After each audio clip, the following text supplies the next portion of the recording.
Bienvenidos a Audios Azules. Este programa son audiolibros que te ayudarán a levantar la conciencia a un nivel diferente, a elevar la percepción para tener más darse cuenta. Espero lo disfruten.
Historia de los escritos de Urantia, de Larry Mullins, con la colaboración de Meredith Justin Sprunger, traducción y adaptación de Ángel Sánchez Escobar.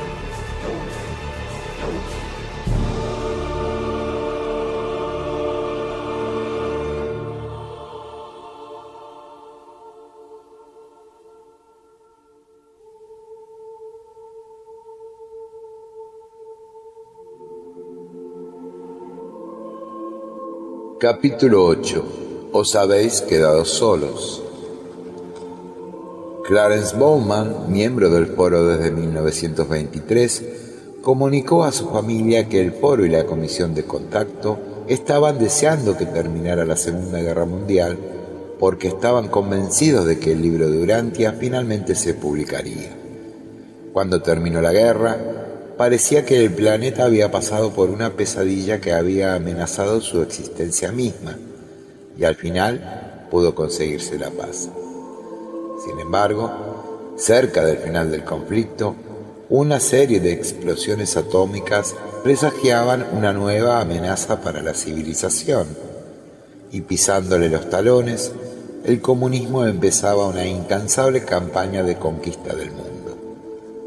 El Dr. Sadler le contó a Meredith Sprunger que los reveladores informaran a la comisión de contacto inmediatamente tras la guerra que creían que el comunismo representaba la mayor amenaza a la religión de Jesús y a la libertad de la humanidad que jamás había existido. Los reveladores se alarmaron ante el emergente espectro de la Tercera Guerra Mundial y su más urgente prioridad era evitar un conflicto así.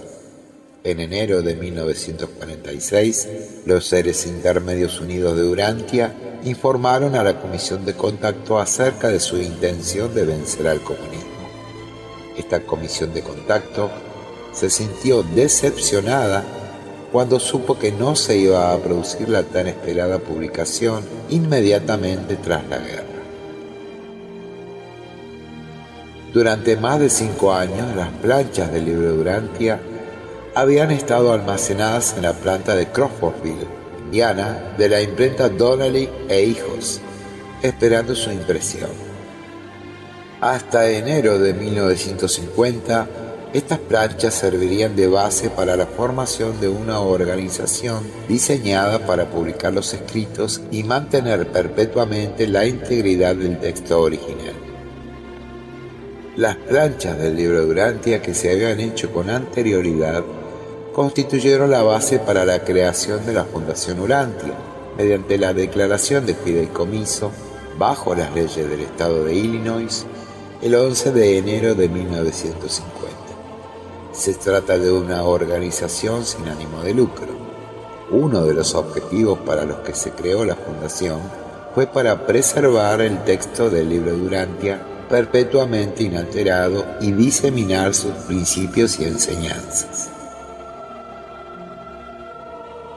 La declaración de fideicomiso.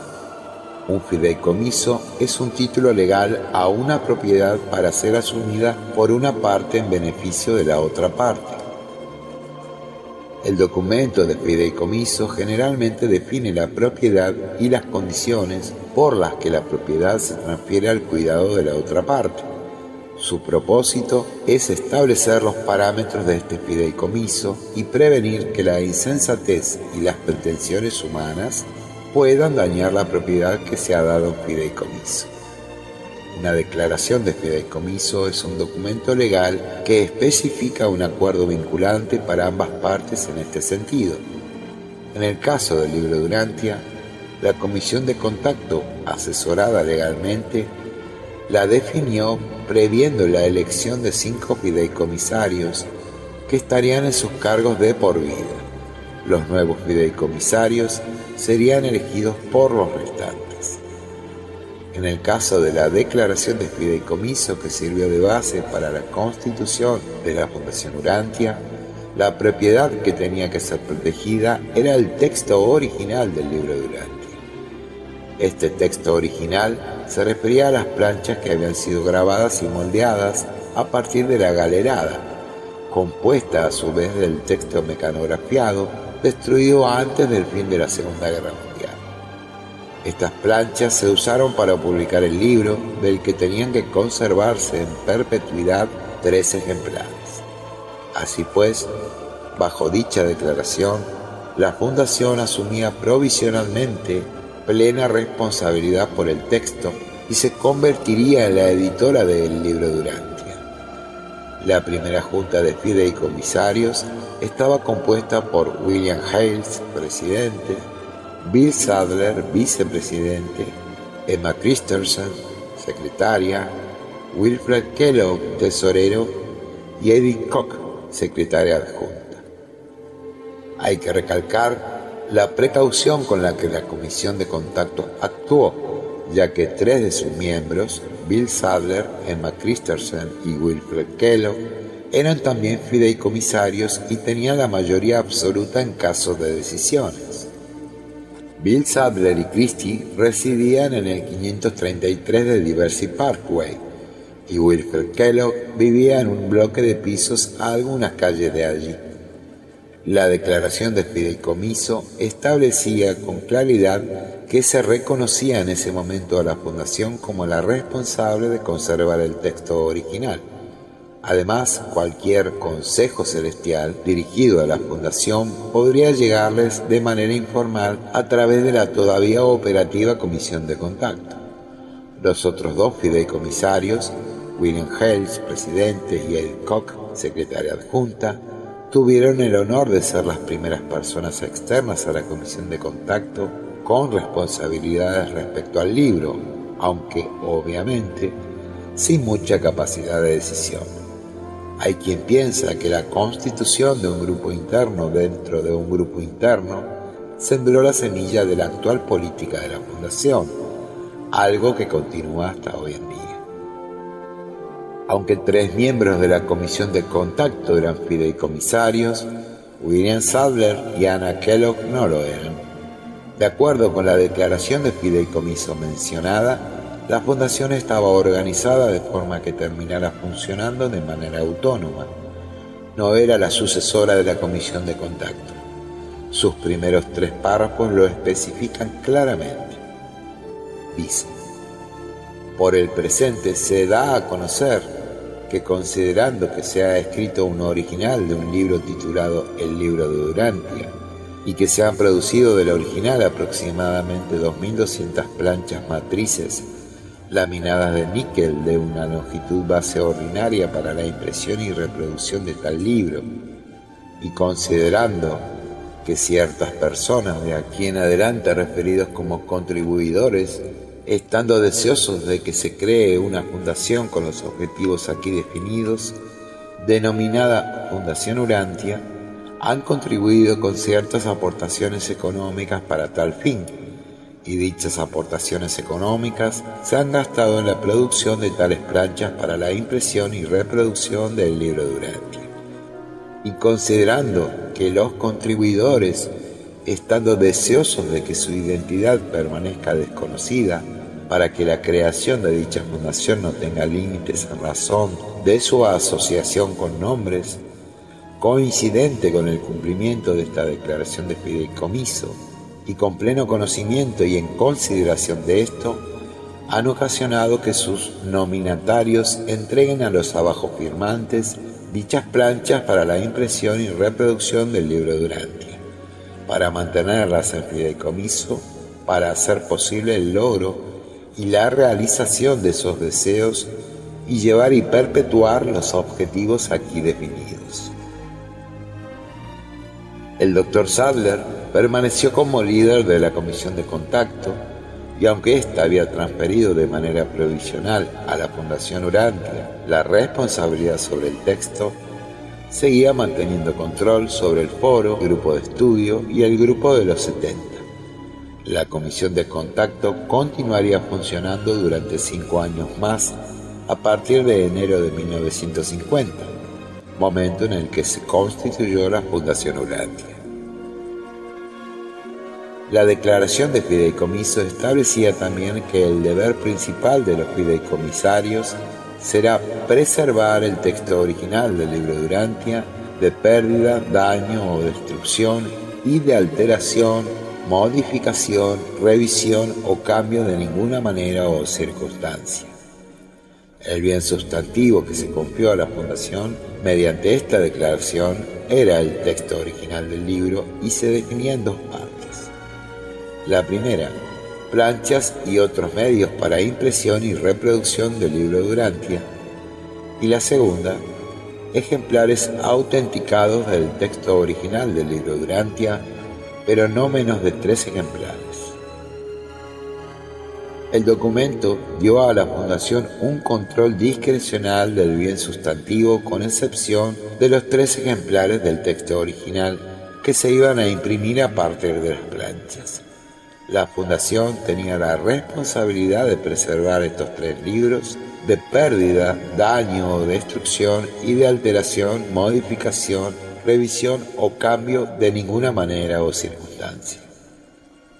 Para llevar a cabo su principal deber de conservar el texto inalterado, a la Fundación Urantia también se le confió la publicación del texto original, dándosele autoridad total sobre las planchas y otros medios para la impresión y reproducción del libro de Urantia.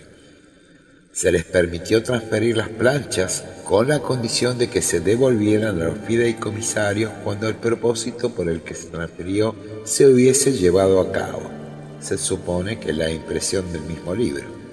Finalmente, se les otorgó permiso para destruir las planchas si todos los fideicomisarios estuviesen de acuerdo de que éstas no se necesitarían más para cumplir los propósitos por los que la Fundación se creó, o si se le impide a los fideicomisarios preservar tales porciones del bien sustantivo, las planchas, por circunstancias fuera de su control. Estas condiciones permitirían a los fideicomisarios crear nuevas planchas cuando las originales se deteriorasen por el uso o fueran ya inservibles, algo que ocurriría tras haberse imprimido 1 millón de ejemplares aproximadamente. Se podría realizar entonces, cuando fuese necesario, un duplicado de las planchas a partir de las láminas monotipadas, como se explicó en el capítulo 7, o quizás por medio de cualquier otra tecnología que permitiese la reproducción del texto original inalterado. También hay que observar que todos los fideicomisarios tendrían que estar de acuerdo antes de que se destruyera cualquier porción del bien sustantivo. Veremos en el siguiente capítulo cómo, tras haberse imprimido solo 10.000 ejemplares, parte de este bien se destruyó en 1967, muy posiblemente sin el consentimiento o incluso conocimiento de todos los fideicomisarios. Los fideicomisarios aceptaron sus responsabilidades diciendo: nosotros, los abajo firmantes, aceptamos para nosotros y nuestros sucesores el fideicomiso, como se ha definido aquí, y mediante la presente reconocemos que se nos han transferido y entregado aproximadamente 2.200 planchas matrices laminadas de níquel de una longitud base ordinaria preparadas a partir del original mecanografiado del libro Durantia para la impresión y reproducción de este, cuyas planchas están actualmente almacenadas en las cámaras de la compañía Donnelly e Hijos de Crossbowville, Indiana. Hay que indicar que no se menciona el original mecanografiado como parte del fideicomiso, porque se había destruido cuando las planchas se grabaron. Las planchas eran ahora el texto del libro Durantia al que se refiere la declaración de fideicomiso. Tras 1945, los miembros de los 70 y del foro, grupo de estudio, usaron las pruebas que se habían hecho de las planchas para estudiar los escritos, no el original mecanografiado. Estoy de acuerdo con muchos urantianos que el permiso otorgado a la Comisión de Contacto de normalizar la ortografía, las mayúsculas y la puntuación del texto original mecanografiado no se transfirió a la Fundación Urantia a través de la declaración de fideicomiso. Está claro que su tarea era la de proteger el texto original o planchas y ser responsables de la publicación y reproducción del libro. Es lógico pensar que si se es responsable por el texto original, hay que imprimirlo sin alteraciones. Ya comentamos que, años antes, Craig Bedell y algunos otros miembros del foro habían mostrado muchas reservas sobre la manera en la que los fideicomisarios iban a ser elegidos y sustituidos. Lo que preocupaba a esos primeros urantianos era el hecho de que se había establecido una oligarquía que se elegía a sí misma y que, al menos por una generación, controlaría totalmente el texto de la revelación. Sadler le dijo a Meredith Sprunger, Craig Bedell y a otros que una vez que los abogados habían redactado la declaración de fideicomiso, se le presentó para su consideración a la Comisión de Seres Intermedios. Puede que se hubiese presentado más de una vez. De acuerdo con Sprunger, en una entrevista en video mencionada, y lo que Clyde me dijo personalmente, los seres intermedios se negaron a dar instrucciones específicas respecto al documento. Finalmente, sin embargo, dijeron, si es esto lo mejor a lo que podéis llegar, se hará. Sprunger y Bedell citan prácticamente las mismas palabras. Cambio de responsabilidad. De acuerdo con Mark Kuliek, la cantidad y la naturaleza de los contactos tras 1952 cambiaron bastante y las organizaciones se habían quedado solas. Al parecer, estas organizaciones incluían la Fundación Urantia, el Grupo de los 70 y el Foro Grupo de Estudio Dominical. Sin embargo, había restricciones provisionales, ya que la Fundación todavía no había obtenido permiso para realmente publicar el libro, a pesar de tener ya las planchas. En noviembre de 1951, se le leyó al Grupo de los 70 y al Foro Grupo de Estudio Dominical una importante comunicación del Príncipe Planetario en Funciones, despachada por su regente a la Comisión de Contacto. Sin duda, habría una gran expectación porque se esperaba el anuncio de la impresión del libro Durantia. En dicha comunicación, se le hacía saber a la Comisión de Contacto que el Príncipe Planetario en Funciones había tomado algunas decisiones que tenían que ver con las responsabilidades de los ángeles respecto a la revelación. También se trató el tema de la reciente formada Fundación Urantia con estas palabras.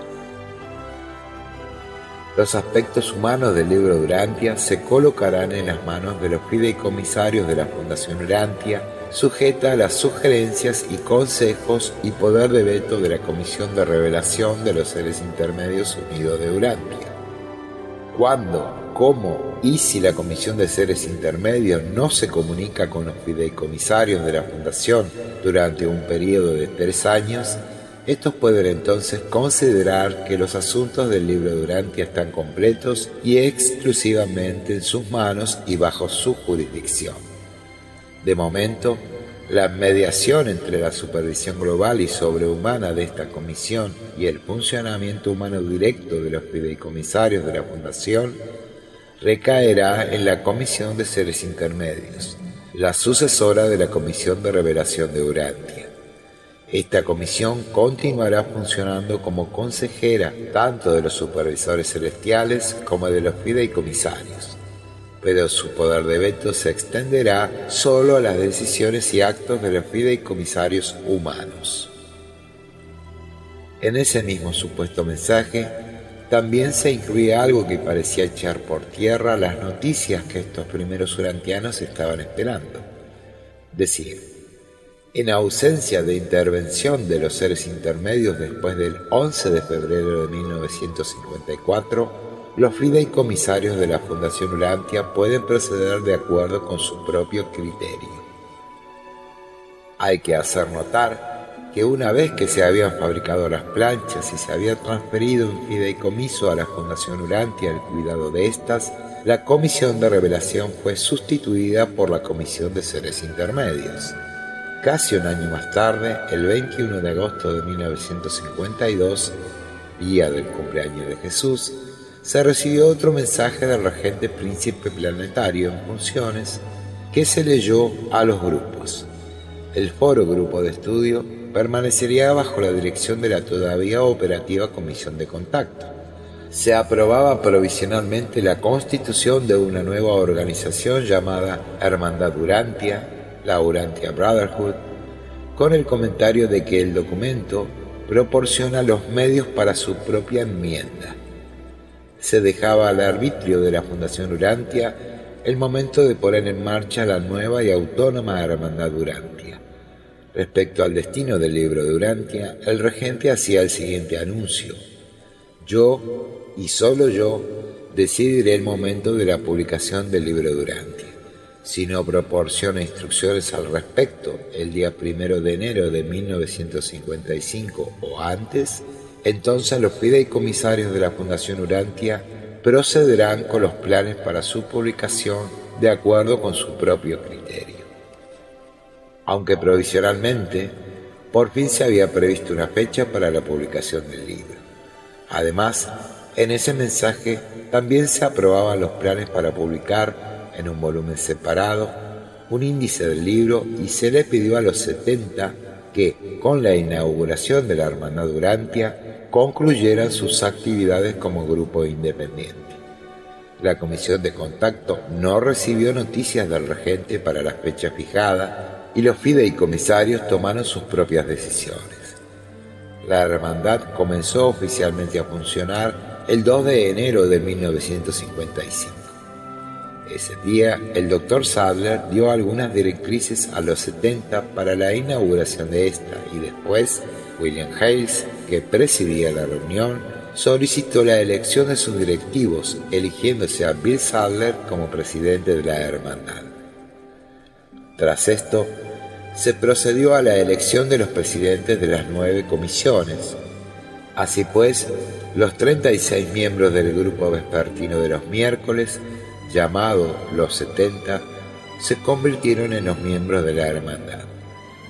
Poco después, tras el mensaje del regente del príncipe planetario, el 11 de febrero de 1955, los fideicomisarios firmaron una declaración de intenciones para publicar el libro de Urantia y la leyeron en el foro.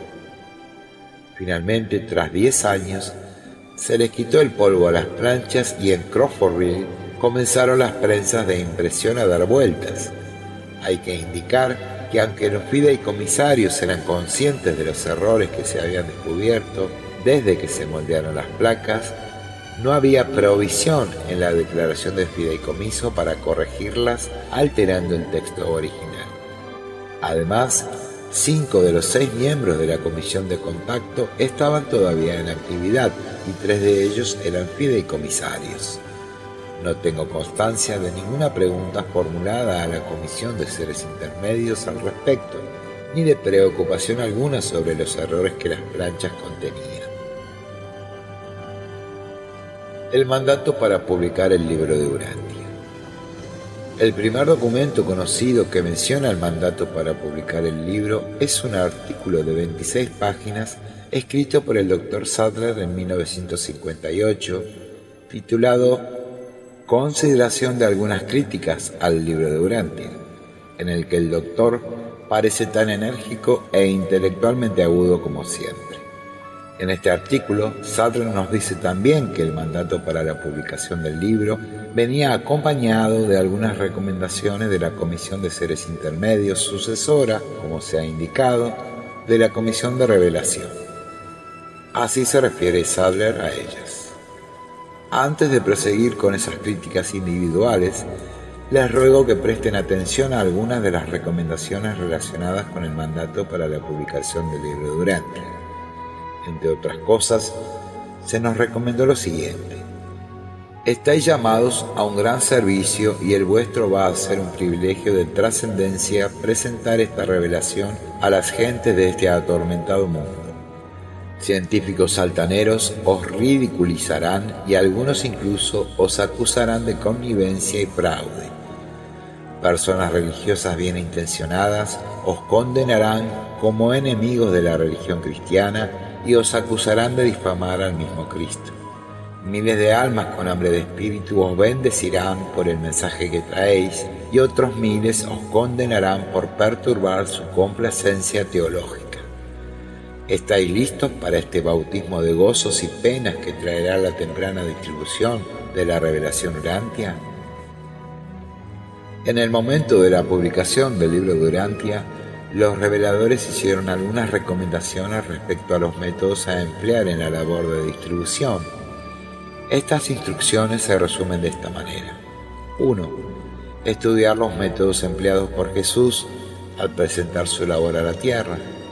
Observad cómo Él trabajó silenciosamente al principio. Muy a menudo, tras un milagro, Él instruiría al recipiente de su ministerio diciendo: no le digas a nadie lo que te ha sucedido. 2.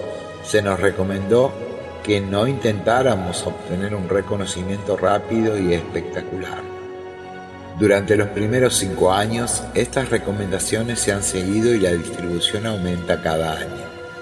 La inmensa mayoría de los miembros de la hermandad ha estado de acuerdo con esta forma tranquila y paulatina de presentar el libro.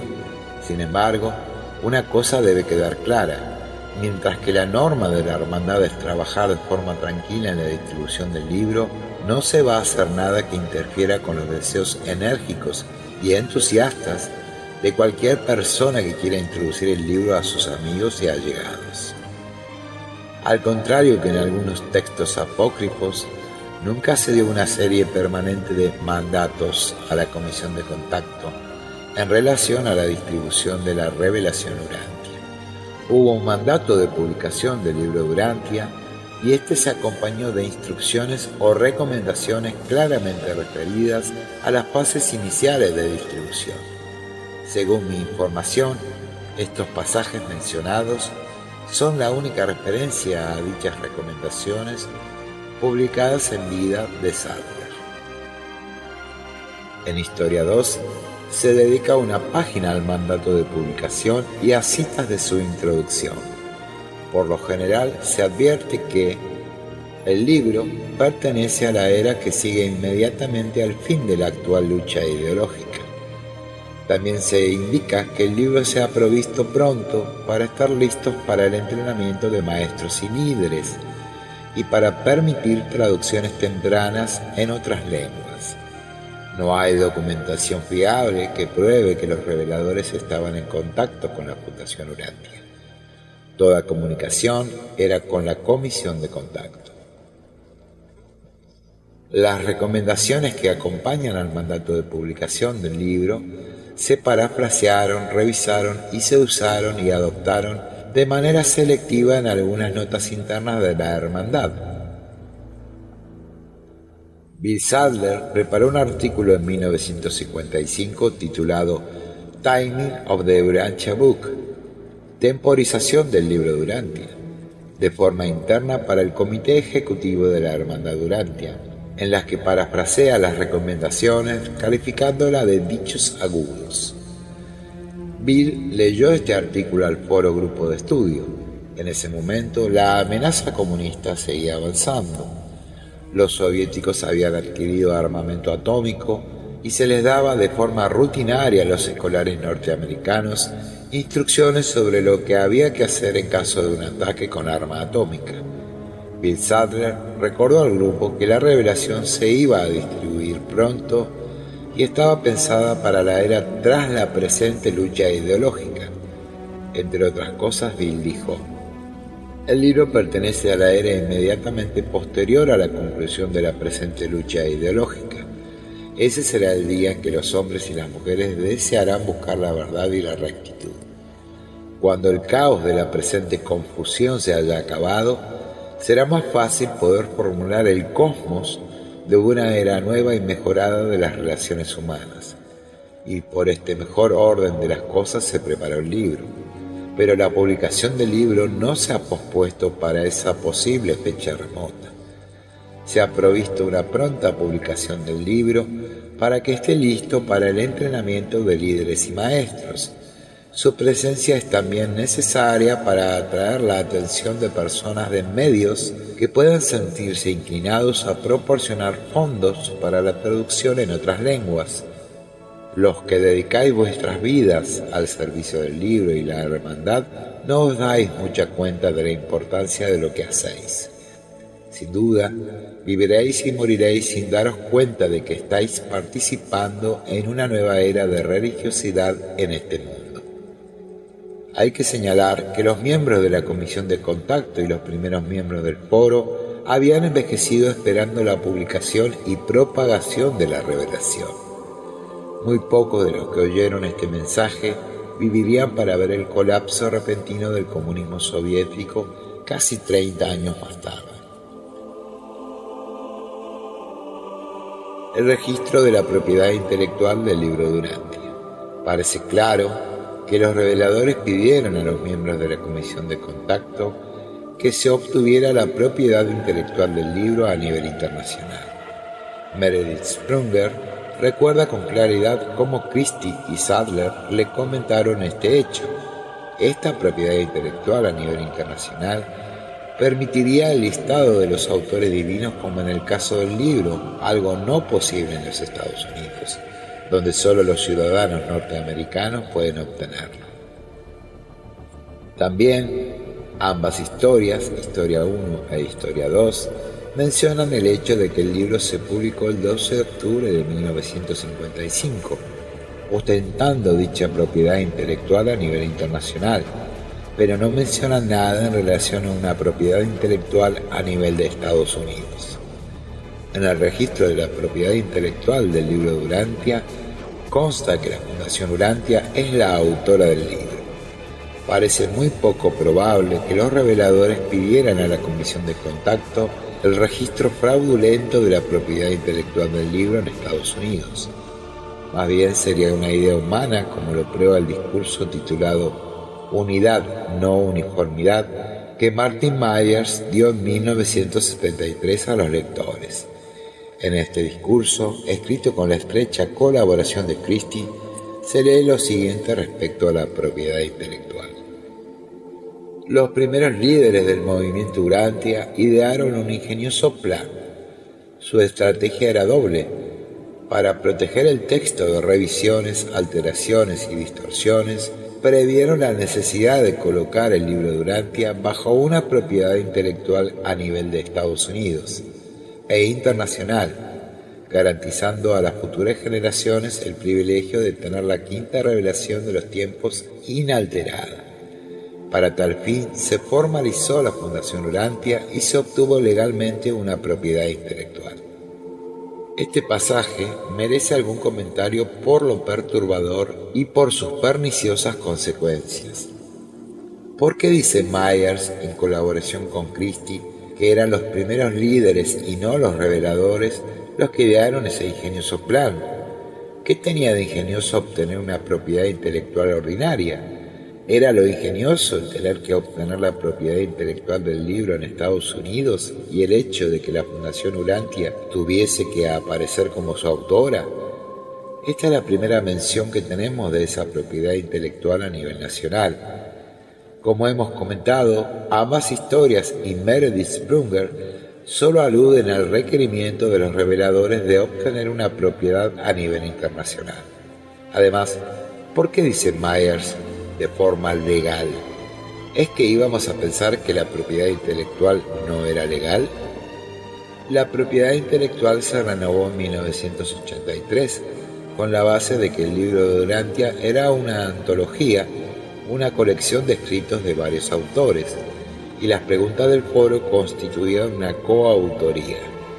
Durante el litigio de Kristen Maherra, en los 90, se pusieron en tela de juicio tanto la propiedad intelectual inicial como su renovación. Maherra alegaba que si la Fundación Urantia hubiese intentado solicitar la propiedad intelectual diciendo la verdad, la oficina del registro jamás se la hubiera concedido. Como resultado de este litigio, la propiedad intelectual quedó muy debilitada. Por fin los libros de Urantia. Uno puede imaginarse la alegría que sentirían los primeros urantianos cuando tuvieran en sus manos los primeros libros. Mark Kuliek se hace eco de la gran emoción sentida la noche de un miércoles de 1955 cuando su padre llegó a la casa con 4 libros de Urantia. Carolyn Kendall relata que su padre creía que el libro iba a ser el mayor éxito en cientos de años y que se iban a hacer reseñas en todos los periódicos más importantes. Su idea era comprar ejemplares de todos esos periódicos con las históricas reseñas de la nueva y gran revelación. Poco tiempo tras la publicación, se recibió el último mensaje de los seres intermedios. Os habéis quedado solos. 50 años más tarde de que todo comenzara, se había roto el contacto entre los mortales de nuestro planeta y la invisible comisión de seres intermedios. Ni siquiera dijeron adiós, dijo el Dr. Sadler.